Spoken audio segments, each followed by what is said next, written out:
Hello प्यारे बच्चों, मैं मनोज वर्मा। आइए शुरू करते हैं पाठ एक का पाठन कार्य चल रहा है। पाठ एक है हमारा भाषा, लिपि, बोली तथा व्याकरण। इसमें हमने पिछली वीडियो में आपको इस पाठ की रीडिंग कराई थी। यहाँ तक का कार्य हो चुका था। अब इससे आगे पढ़ते हैं।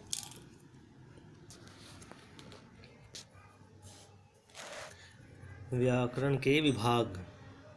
व्याकरण के मुख्य 4 विभाग हैं। पहला विभाग है वर्ण विचार, दूसरा विभाग है शब्द विचार, तीसरा विभाग है पद विचार और चौथा और अंतिम विभाग है वाक्य विचार। पहले पढ़ते हैं वर्ण विचार के बारे में बच्चों। व्याकरण के जिस भाग में वर्णों की बनावट, उनके भेदों व उनकी शुद्धता पर विचार किया जाता है, वह भाग वर्ण विचार कहलाता है। दूसरा है शब्द विचार। व्याकरण के जिस भाग में शब्दों की बनावट, उनके भेदों व उनकी शुद्धता पर विचार किया जाता है, उस भाग को शब्द विचार कहते हैं। पद विचार। जब शब्द को वाक्य में प्रयुक्त किया जाता है तो वाक्य में प्रयुक्त वह शब्द पद कहलाता है।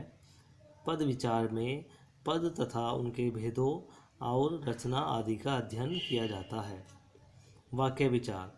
व्याकरण के जिस भाग में वाक्यों की बनावट, भेद तथा शुद्धता आदि पर विचार किया जाता है, उस भाग को वाक्य विचार कहते हैं। और दोहराएं, अब तक हमने पाठ में जो देखा है वो इसमें फिर से दिया गया है। भाषा विचारों के आदान प्रदान का माध्यम है। भाषा के 2 रूप होते हैं, मौखिक व लिखित। ध्वनि, वर्ण, शब्द, वाक्य भाषा की इकाइयाँ हैं। व्याकरण भाषा के स्वरूप को शुद्ध करता है। वाक्य, पद, शब्द व वर्ण विचार व्याकरण के भाग हैं। ध्वनियों को प्रकट करने के लिए प्रयुक्त लेखन विधि, लेखन चिन्ह लिपि कहलाते हैं। बोली भाषा का क्षेत्रीय रूप है। हिंदी भारत की राजभाषा है। अब इसका पढ़ते हैं। देखिए, भाषा अभिव्यक्ति के प्रमुख भेद कौन कौन से हैं। ये मौखिक प्रश्न शुरू हो गए हैं, तो इसका उत्तर आपको लिखना है मौखिक भाषा और लिखित भाषा। ये इसका उत्तर है। इसके बाद अगला प्रश्न है लिपि किसे कहते हैं। इसका उत्तर, ये प्रश्न उत्तर आपको कॉपी में करने हैं। ध्वनियों को प्रकट करने के लिए प्रयुक्त लेखन चिन्ह लिपि कहलाते हैं। इन प्रश्नों के उत्तर आपको अपनी कॉपी में लिखने हैं बच्चों। गुरुमुखी किस भाषा की लिपि है, तो इसमें आपको लिखना है पंजाबी। ये मौखिक प्रश्न है इस पाठ का पुस्तक कार्य। भाषा सार्थक ध्वनि प्रतीकों की व्यवस्था है। वाक्य भाषा की व्यावहारिक इकाई है। विश्व में बोली जाने वाली भाषाओं में हिंदी को 3रा स्थान प्राप्त है। भारतीय संविधान द्वारा 22 भारतीय भाषाओं को मान्यता प्रदान की गई है। अंग्रेजी की लिपि रोमन है। इसके बाद मिलान करना है। देखिए, हिंदी भाषा की लिपि कौन सी है, देवनागरी। पंजाबी भाषा की लिपि गुरुमुखी। अंग्रेजी भाषा की लिपि रोमन और उर्दू भाषा की लिपि है फारसी।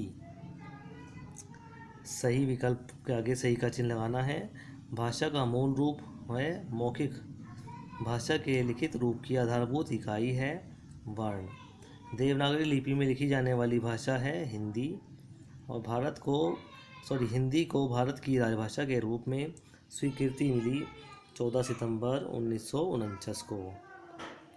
और इसके बाद सबसे अंतिम जो इसका कार्य देखिए, इसमें लिखा गया है, क्या आपने 10 या 100 रुपये के नोट को ध्यान से देखा है। एक 10 का नोट लेकर देखो, उस पर 15 भारतीय भाषाओं में लिखा होता है। उन भाषाओं को पहचानो व उनके नाम लिखो। तो प्यारे बच्चों, यहाँ पर 15 भाषाएं लिखी हैं। इनको आपको अपनी पुस्तक में लिखना है। असमिया, बंगाली, गुजराती, कन्नड़, कश्मीरी, कोंकणी, मलयालम, मराठी, नेपाली, उड़िया, पंजाबी, संस्कृत, तमिल, उर्दू एवं तेलुगु। ये 15 भाषाएं लिखी हुई हैं आपकी। ये आपको अपनी पुस्तक में इस तरह से ही लिख लेनी है।